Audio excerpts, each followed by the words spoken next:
Good morning. Welcome to Arlington Street Church, gathered in love and service for justice and peace. Welcome to the soul of Sunday. We are Unitarian Universalists. Ours is a historic faith with a progressive theology. We affirm the worth and dignity of every being, and that we are all deeply interconnected. We are bound to one another not by creed, but by covenant. And we are called to answer the call of love with open minds, open hearts, and open hands. Whoever you are, those of all nations, all creeds, all colors, all kinds of love, you are welcome here.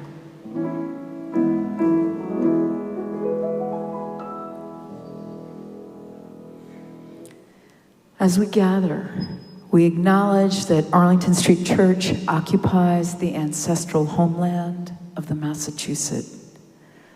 By making this land acknowledgement, we recognize, honor, and affirm the sovereignty of all First Nations peoples.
Dear ones, welcome Zoomers and welcome to the Incarnate Congregation. What a joy to be with you today. Beautiful day in Boston. Reverend Beth is in the Zoom room holding that beautiful space. Thanks, Reverend Beth. I want to say a very special thanks to our volunteers here in the sanctuary as well, to our tech team, Great Doors team, greeters, ushers, the worship team, musicians, and the Arlington Street Church Choir, directed by Mark David Buckles. Welcome and thank you, friends. And I want to say a very special welcome to our newest section leader. That's tenor Samuel Lagrego. Sam, great to have you here. Thank you. Great. Welcome and thanks to Chelsea. Chelsea, do you say Bakay? Bakay, great, thank you. Chelsea Bakay, who's subbing in for Hannah Shanefield today. We're thrilled to have you. Thank you. It's great. I am extremely happy to see the Stoddards and the Reeds here in force, taking up a whole pew. That's Rebecca's family. Great to see you all. Welcome, my dears. And thank you to the Coolibecks, who are prepared to provide childcare. If any little ones wander in, they'd love to play with the little ones and give the parents a little bit of a break. Thank you, friends. Our COVID response team is recommending that we continue to mask and physically distance in the sanctuary. They remind us that masking is not necessarily for ourselves. There are many people who are at high risk whom we protect when we mask. Thank you, friends. For those of you who are new to Arlington Street, I want to say a very special welcome home to you. For those of you in the sanctuary, there are welcome cards in the pew racks. Please hand yours to an usher or Queen Cheryl, or you can drop it in the basket at the great doors as you leave. For those of you in the Zoom room, please fill out a connection card. Cam will get that link into the chat. It includes the option to request the link to a recording of today's sermon. Since I can't greet all of you in person after the service, I would love to follow up with a virtual hello. Whether you've been coming here for years or today is your very first time at Arlington Street, welcome home.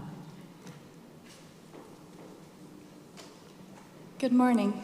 Morning. If you haven't already downloaded today's order of service, it's available in the chat and on the homepage at ascboston.org. For our guests here in the sanctuary, there are printed copies at the great doors. Also on the homepage, you'll find a link to Sermon Bingo. Feel free to play along while Reverend Kim preaches. As we begin our greetings, I invite the Zoomers and those here in the sanctuary with a device handy to please say hello in the chat and tell us where you're zooming in from today. And now, Keith is going to turn the camera on the Incarnate congregation as we wave and smize at each other, as well as our friends in the Zoom room. And you all in the Zoom room can wave and smile back. Hello, friends. Let's all engage that Arlington Street spirit of welcome that transcends physical distance as we greet one another heart to heart.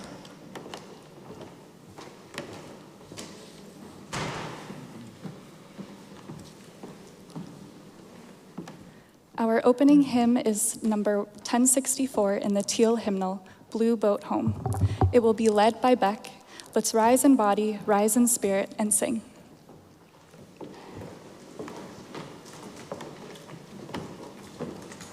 Oh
It is now time for our treasured ritual of sharing community candles of sorrow and joy. These candles were submitted on our website by the Friday evening deadline. If you didn't submit your candle and have a joy or a sorrow to share this morning, please wait until the third candle is lit, the silent candle, and then type your joy or sorrow in the chat. Zoomers are invited to light silent candles at home. Those in the sanctuary are invited to light a silent candle at the table up front to the right of the Gleason podium. In addition to sharing our sorrows and joys this morning, let's reach out to one another in the week ahead, staying connected. May these times remind us of how very precious this beloved community is. We need one another. Whether together or apart, may we stay very close. And now, in the spirit of invocation, let's join in singing Sanctuary.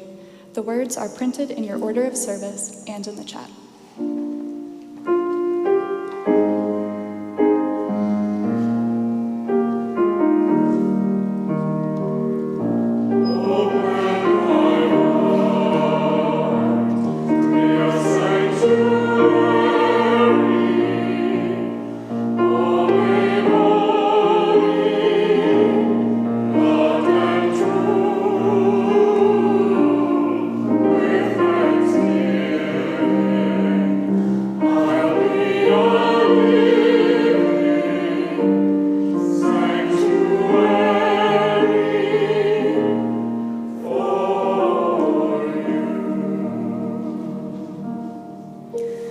Some of us come today with heavy hearts.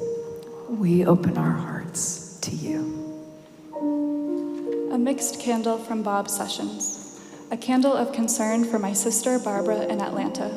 She's undergoing her second hip replacement surgery tomorrow, Monday the 19th. Please send her healing thoughts to calm her nerves and mine, and good wishes for a successful procedure and a full recovery. A candle of sorrow from Connie Scanlon. Brian O'Donovan, WGBH host of Celtic Sojourn and much loved person in Boston and around the world, recently shared his serious diagnosis of glioblastoma, a very aggressive brain cancer. As is typical for Brian, he continues to be full of joy and gratitude for the love and the excellent care that he is receiving.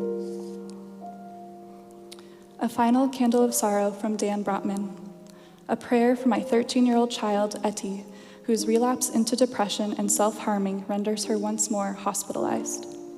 Etty, dearest, when everything feels dark, when it's hard for you to see the best in yourself, know that I am keeping record of everything that makes you an amazing ASC child. Your empathetic heart, innate kindness, famed wit, and imagination are a permanent part of you. No storm can wash them away. Know too, this dad is not afraid of the dark. I'll be here to light your way until your own flame burns bright again. Know that you are loved. You are so very loved.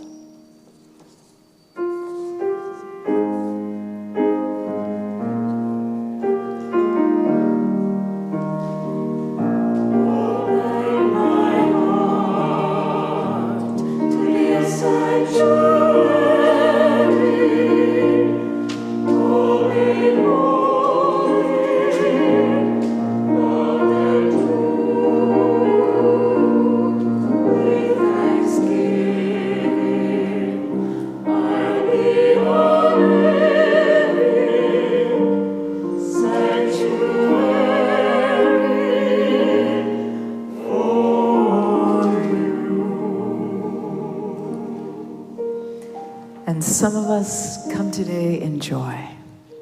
We share your joy. A candle of joy from the Arlington Street congregation for the tremendous compassion that the people of Martha's Vineyard showed when 50 migrants from Venezuela landed unexpectedly in their midst earlier this week. Vineyarders, you did Massachusetts proud, and we are grateful. A final candle of joy and victory from the Arlington Street congregation that the Boston Marathon will welcome non-binary athletes to the 2023 race, meaning they won't need to register for either the men's or the women's division. We are all winning.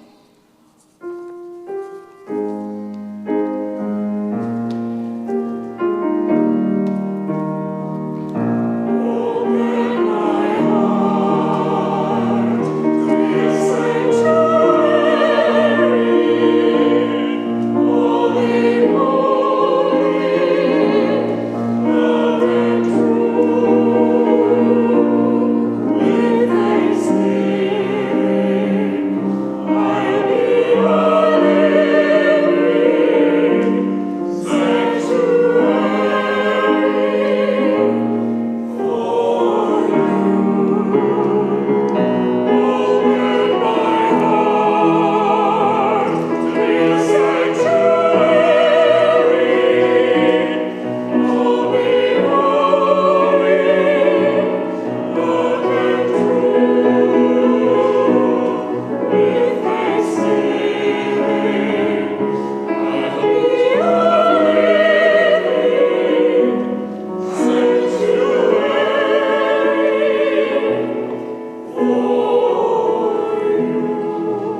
For all the sorrows and all the joys we hold in our hearts, we light a silent candle to remember and to rejoice.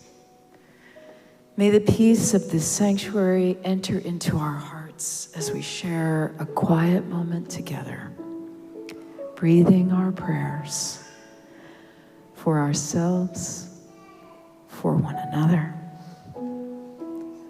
for our country, and for the world.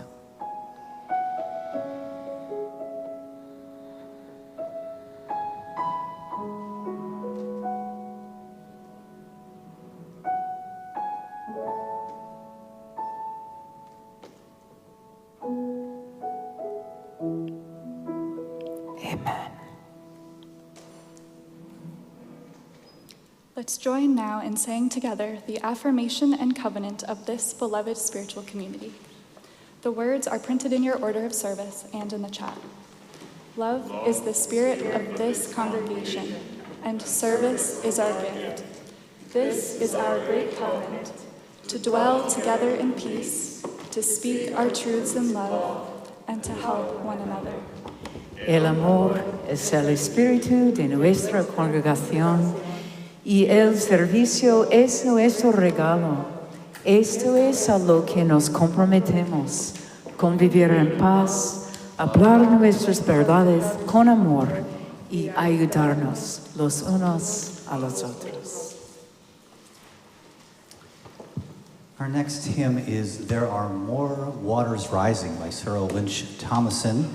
I'm going to teach it to you, but I invite you to rise in body, rise in spirit, and we'll sing it together. Can you meet B flat minor? Okay, the melody is a little bit complicated, but then it repeats like 1,000 times once we get it. And it's also one of those ones where, you know, kind of just sing any note and it'll still sound fine. It's kind of one of those kind of songs, but it goes like this. There are more waters rising, this I know. This I know, there are more waters rising, this I know. Let's all try that. There are more waters rising, this I know. This I know, there are more waters rising, this I know. Then it goes up higher. There are more waters rising, they will find their way to me. Let's try that. There are more waters rising, they will find their way to me. There are more waters rising, this I know. This I know, there are more waters rising, this I know. Like the beginning. Let's just go ahead and try the whole thing together. You'll get it. If you don't get it, feel free to add some harmony parts. If you want to snap your fingers with us, we're going to do that as well. Here it goes. There are more. There are more waters rising, this I know. This I know, there are more waters rising, this I know. Now it goes up. There are more waters rising, they will find their way to me. There are more waters rising, this I know. This I know, there are more waters rising, this I know. Going good, now we're going to sing There Are More Fires Burning. There are more fires burning, this I know. This I know, there are more fires burning, this I know. There are more fires burning, they will find their way to me. There are more fires burning, this I know. This I know, there are more fires burning, this I know. More mountains falling, there are more mountains falling, this I know. This I know, there are more mountains falling, this I know. There are more mountains falling, they will find their way to me. There are more mountains falling, this I know. This I know, there are more mountains falling, this I know. I will wade through the waters, I will wade through the waters, this I know. This I know, I will wade through the waters, this I know. I will wade through the waters when they find their way to me. I will wade through the waters, this I know. This I know, I will wade through the waters, this I know. I want to take a step with us. I will walk through the fires, this I know, this I know. I will walk through the fires, this I know. I will walk through the fires when they find their way to me. I will walk through the fires, this I know, this I know. I will walk through the fires, this I know. I will rebuild the mountains, I will rebuild the mountains, this I know, this I know. I will rebuild the mountains, this I know. I will rebuild the mountains when they find their way to me. I will rebuild the mountains, this I know, this I know. I will rebuild the mountains, this I know. I will walk.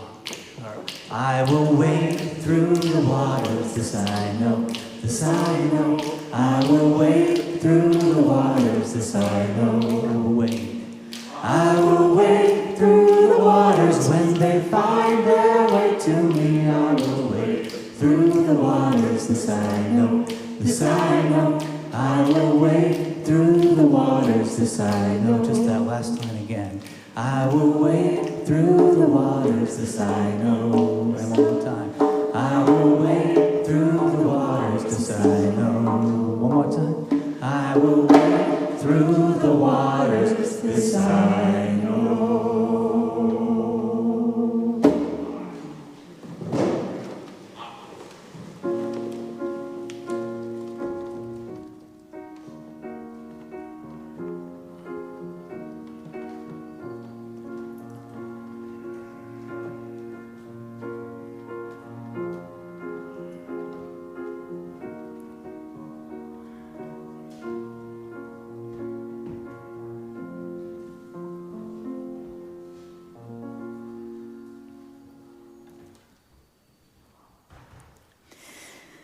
When my preaching students ask me where sermon topics come from, one of my answers is that they come from overheard snippets of conversation. This summer, I passed two young men sitting on a wall, speaking in earnest together, and one was saying to the other, "I'm in charge of celebrations." I experienced that kind of "I want what he's having" moment. What a fabulous job description. Well, why not? Every one of us could be self-appointed, "I'm in charge of celebrations." Very soon after that overheard gem, seemingly out of nowhere, as these things tend to happen, I turned on NPR and heard someone saying, "I'm in charge of celebrations." I thought, is this a thing? It turned out they were referring to a book, a children's book with that title written by Bird Baylor. I made haste to the library. "I'm in charge of celebrations" is the story of a child who is quite solitary, though not lonely, who invents holidays and festivities to honor important events like the first snow and seeing a coyote. This child says, "You can tell what's worth a celebration because your heart will pound." They keep a record of every holiday and over the years build an extraordinary calendar of joy. Last year, the child says, "I gave myself 108 celebrations besides the ones we get off from school. I cannot," they say, "get by with only a few." So many moments over these pandemic years have made my heart pound. Sometimes in fear, but so often in gratitude. I don't want to forget what we've been through together while apart.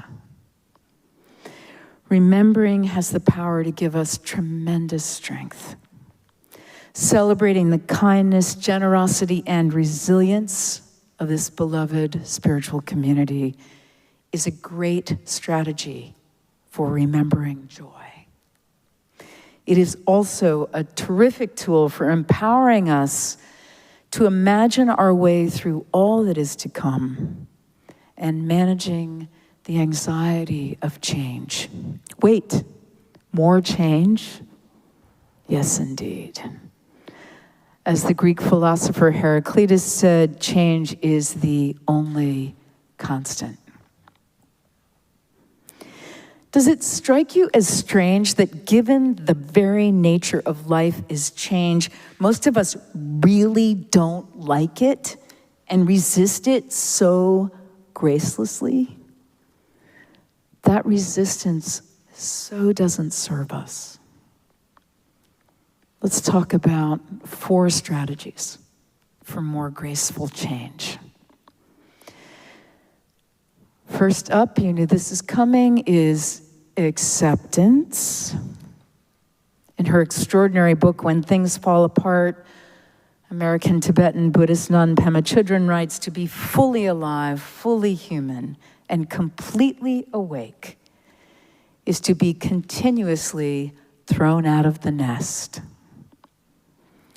Pema Chodron isn't cueing resignation, deep sighs, and all those terrible feelings that reside under the heading, here we go again. She invites us to get curious. I kind of love it when Reverend John Gibbons, our community minister for Good Trouble, walks into a room and asks of no one in particular, what fresh hell is this? Let's get curious. A second strategy in facing change is to listen to your cheering section. Let's surround ourselves with people who lift us up, and as much as possible, don't engage with those who are going to make a bad thing worse. Who's your cheering section? If your boosters are a phone call away, have them on speed dial. Alternatively, don't dial pain. And uplift yourself. There's that great old parable attributed to the Cherokee about a conversation between a grandfather and his grandson. A terrible fight is raging in each of us, says the grandfather. A fight between 2 wolves. One wolf is evil. He is despair, meanness, selfishness, and greed. And the other wolf is good. He is joy, compassion, kindness, and generosity. His grandson asks, which one will win? And the grandfather answers, the one you feed. Which wolf are we feeding? Fear or courage? Isolation or connection? A third strategy in facing change is to get quiet. If we're experiencing a lot of incoming hits, stillness is an excellent regulation strategy. Just stop, even for a few breaths. If you'd like, you can pray or meditate. In Buddhism, there's a lovely practice called taking refuge. Buddhists take refuge in Buddha, Dharma, and Sangha, the teacher, the teachings, and the community of practitioners. Where do you take refuge? Make it portable, a place you can carry inside you. Go there for rest and refreshment.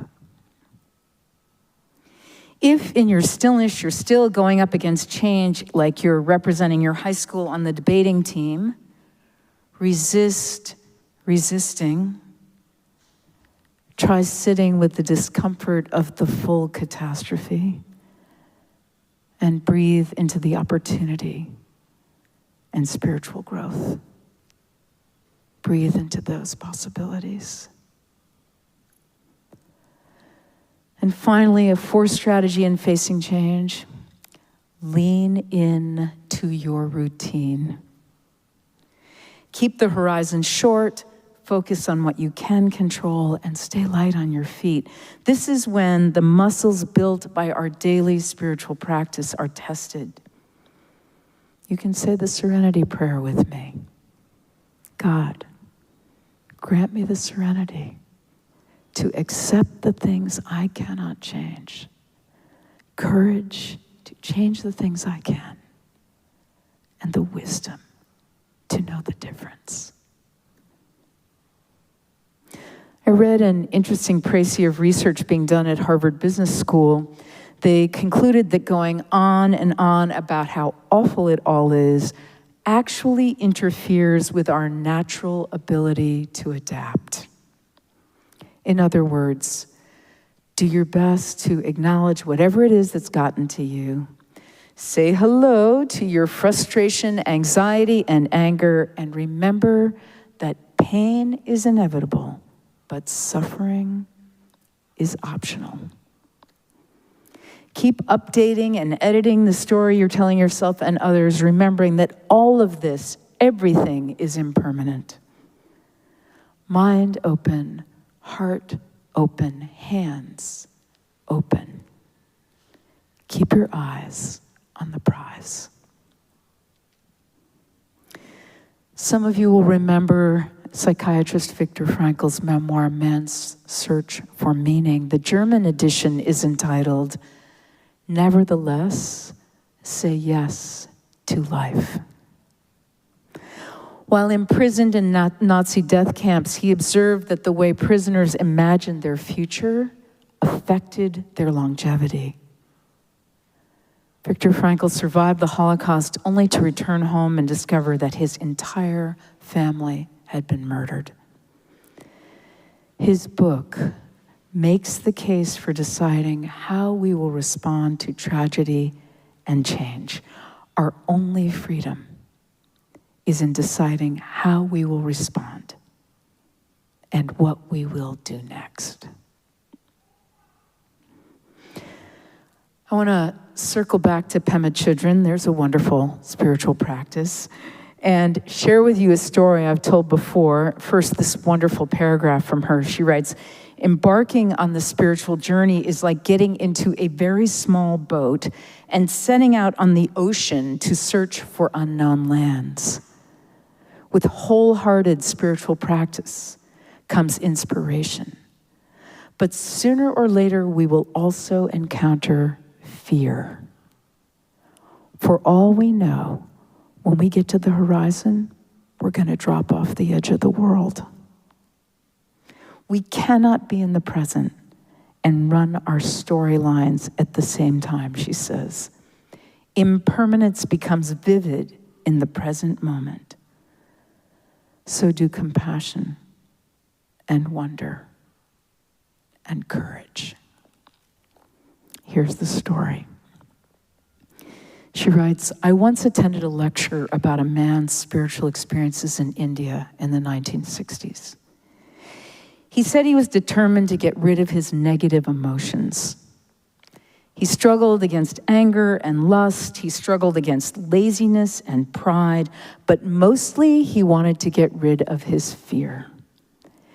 His meditation teacher kept telling him to stop struggling, but nothing worked. Finally, the teacher sent him off to meditate in a tiny hut in the foothills. He shut the door and settled down to practice, and when it got dark, he lit 3 small candles.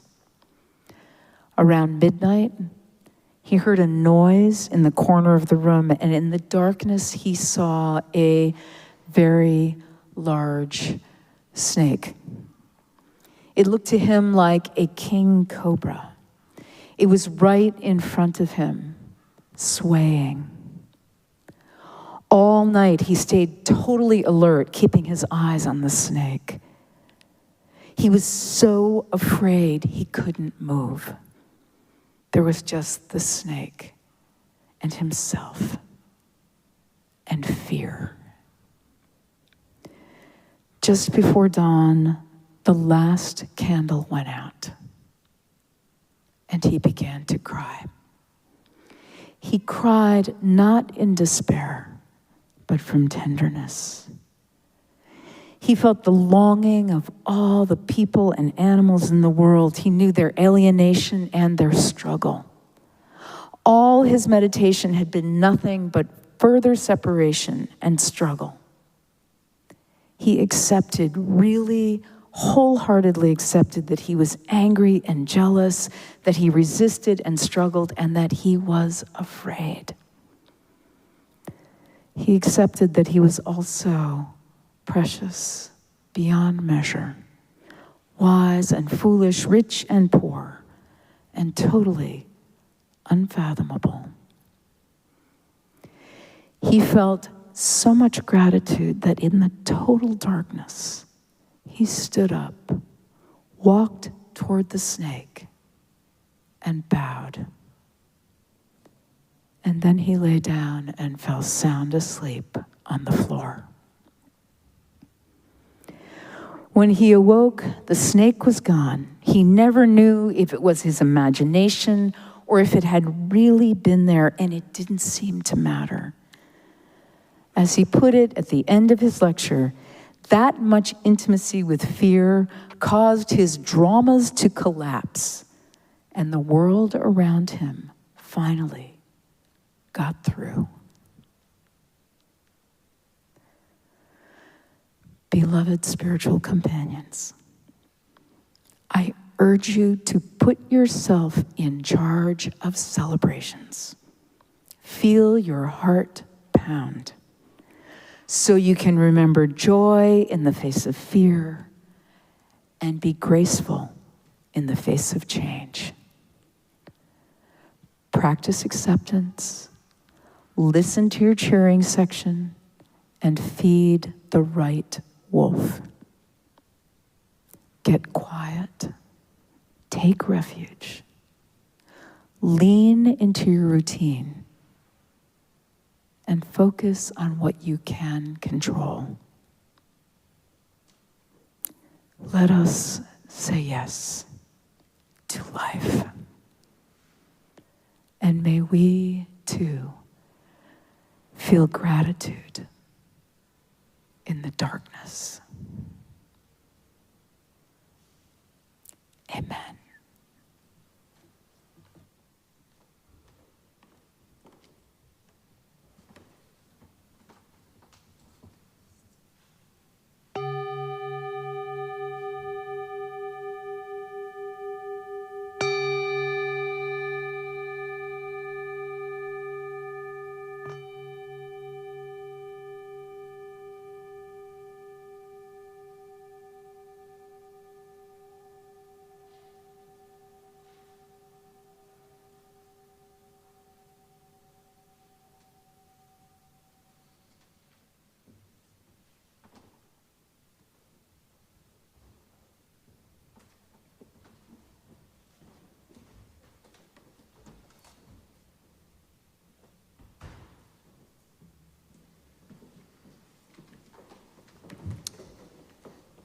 Many of you know Woody Guthrie for his many songs about racial and economic justice. He played with Pete Seeger and penned the classic This Land Is Your Land. What you might not know is this. After World War II, he settled in Coney Island, New York, and married into a Jewish family of writers, dancers, and progressive activists. His mother-in-law, Eliza Greenblatt, introduced him to Yiddish culture, and during that time he wrote lyrics for many Jewish songs, including the melody that we'll be singing for you today. Many years later, in 2006, Elisa Gorkin set many of these songs to music with her klezmer band, the Klezmatics. Then Boston composer and conductor Nick Page created this choral version. The song ends with a nigun, a wordless prayer that evolved from the Hasidic Jews of Eastern Europe. Communal participation is part of the style. Feel free to join in with the choir when we get there. For me, the song is a prayer, and it's also an intention to do our best, not just to get through the world, but to clean it up and leave it behind better for those that come after. And we do this not with pain, but with celebration.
Arlington Street is entirely self-sustaining.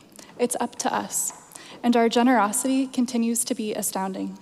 Thank you for your commitment to our staff, our building, and our beloved spiritual community. Each Sunday, we share our collection plate with a partner in our mission for love, service, justice, and peace. This month, our gift will support the Emma Fund, which helps flatten the threshold for everyone seeking autonomy over their bodies and their lives by working to ensure funding and logistical support to people seeking abortions. Our own Eve Loria volunteers with the Emma Fund and is at the Gleason podium to tell us a little more about it today. Thank you, Eve.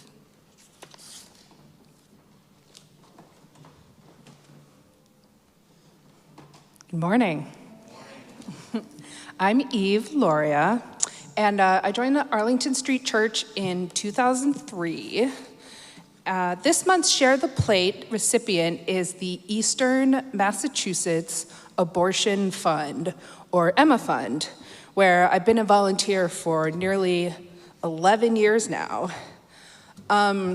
We fund abortions.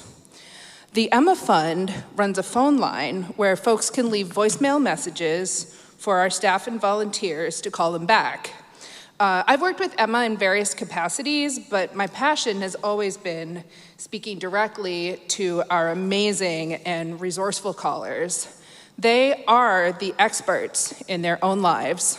They know what they need, and they are taking care of themselves and their families, and it is a privilege to be able to support them and help lower the barriers. Access to abortion is a matter of reproductive and racial justice, and it's a human right. The Emma Fund envisions a world where every person has the right to bodily autonomy and to determine their own future, including being able to access an abortion or carry a pregnancy to term. At the moment, abortions are currently completely illegal in 9 states, severely restricted in 13 more, and challenging to access in most places in the US due to barriers of money, waiting periods, distance, etc. The Emma Fund is making sure our local community of Eastern Massachusetts is served. And we are also committing funds to national abortion funding and solidarity grants to high-need patients in other areas of the country, especially where they have to travel large distances to access care. The Emma Fund is a member of the National Network of Abortion Funds, which has member funds across the country, and a few international as well. So if you're not local to Eastern Mass, there's probably another fund doing great work in your neck of the woods. This work has never been more urgent, and the need has never been higher. If you'd like to find out more about the Emma Fund or join our community, you can visit our website or just talk to me. Thank you for your generous support.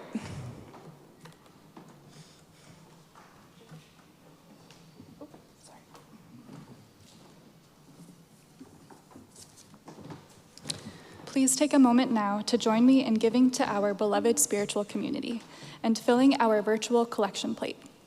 You can give online by scanning the QR code in the order of service or by going to ascboston.org. You can mail a check to the church or use the envelopes in the pews, which can be handed to Reverend Kim, Reverend Beth, or to any of our ushers after the service. Or you can also text your gift to the church by sending a message with the word GIVE, G-I-V-E, to 617-300-0509. Thank you for your generosity. Thank you, Eve, and thank you, Rebecca. So this song by Tylen Greenstein from the band Girly Man at the time, one of my favorite bands. And it's a song about trying to come to grips with change and all your own narratives about your life and all everyone else's narratives about your life, and trying to figure out it for yourself in the midst of all that.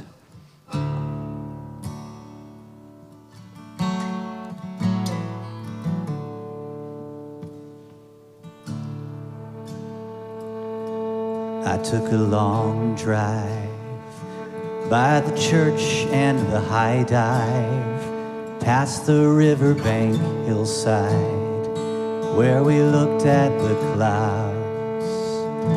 I believe in the big God and the multitude of love, and the fact that it's just us helping each other out. Now I've just been reeling, staring up at my ceiling, wishing someone would reach out, come and bust up my hideout. I'm not quite lost, I'm not quite found, just somewhere different now.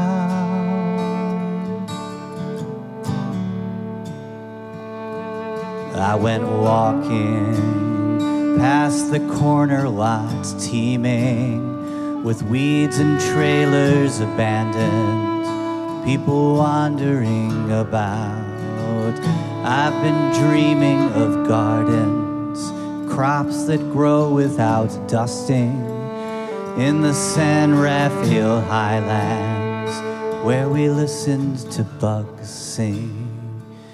No, I don't mind saying I believe in the waiting, in the visions of grandeur and the random encounter.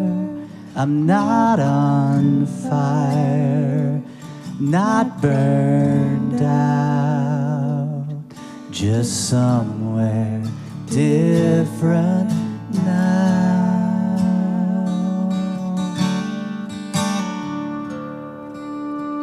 Woke up this morning with a familiar feeling, like the angels were crying instead of their normal flying.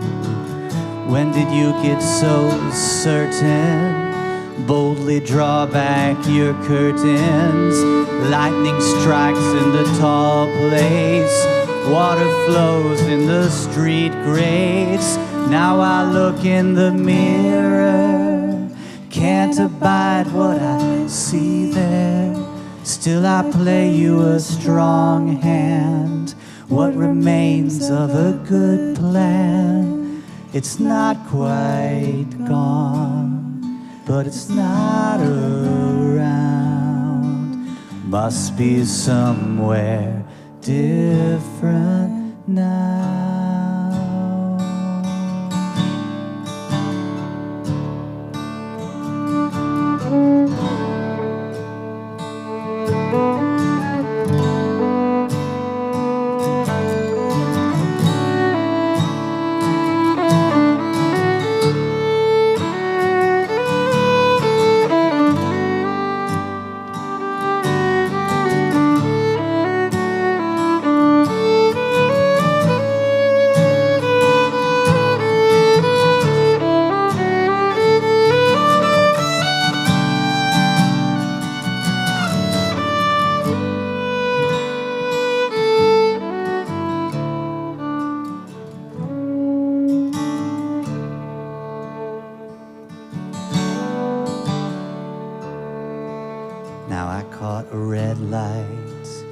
Past the coffee shop starlight and plastic Christmas adornments someone left on the pavement.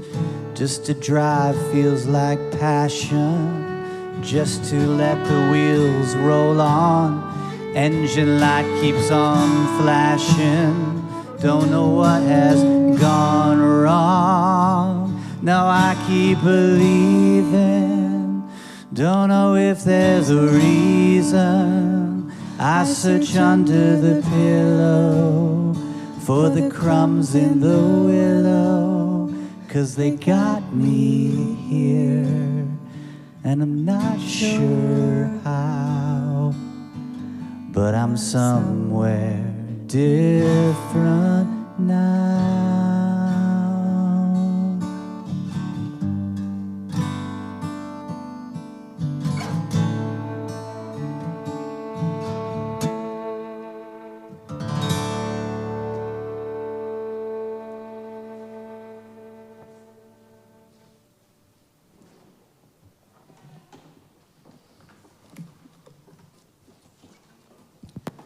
There are weekly gatherings in the Zoom room for loving kindness meditation, poetry, yoga, and writing. Every Wednesday, Reverend Kim and Reverend Beth host a tea party with a conversation prompt. This week's prompt is, what's your favorite guilty pleasure? Our governing board, the Prudential Committee, hosts their monthly open meeting on this Tuesday evening, as does our transformation team for racial justice. More information and Zoom room links are at ascboston.org. To attend any of them, you don't have to be a member, you don't have to turn on your video or talk if you don't want to, and they're all free. All are always welcome. If you'd like to participate, please answer yes to the breakout room invitation that will appear on your screen. Reverend Kim and Reverend Beth will be out front. If you're here in person, please come say hello after virtual coffee hour. Thanks to all of you who joined in today's service and to those who made it all possible. Remember, we're all in this together. Our closing hymn is number 126 in the Gray Hymnal, Come Thou Font of Every Blessing. It will be led by Chelsea. We'll sing verses 1 and 2 all together. The section leaders will sing verse 3, then we'll all sing verse 3 together. Let's rise in body, rise in spirit, and sing.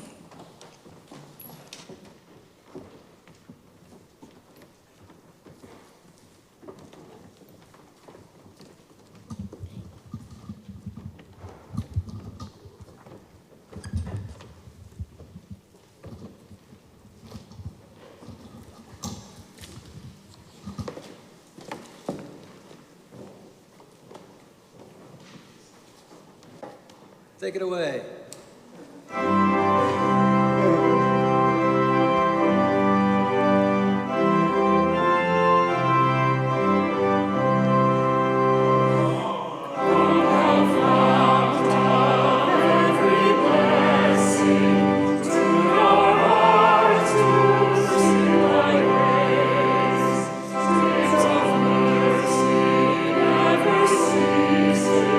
Of our songs of loudest praise.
Before our benediction, I invite those of you in the Zoom room to please reach out your hands and touch the sides of your square.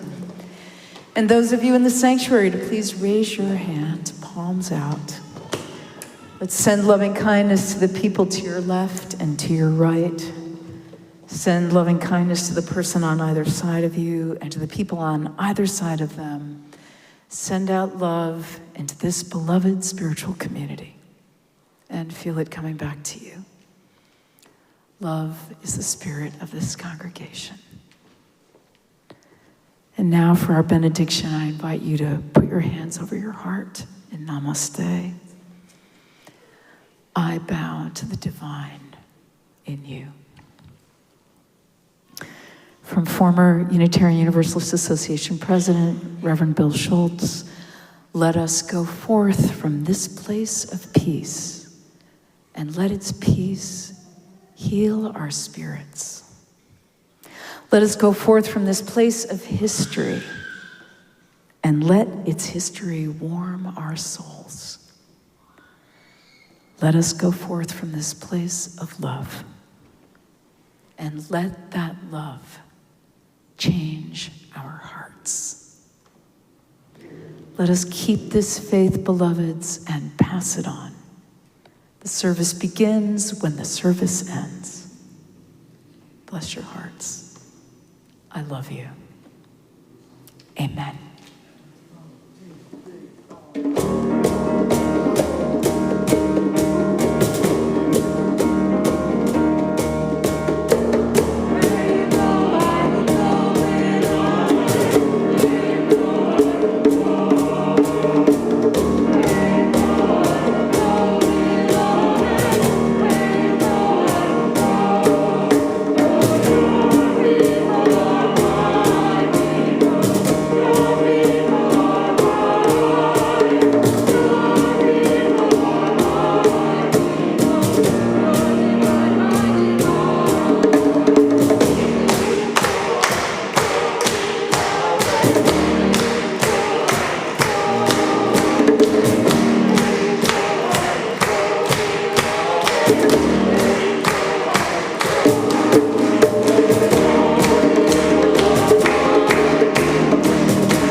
Please visit ascboston.org for more information about this historic Unitarian Universalist congregation.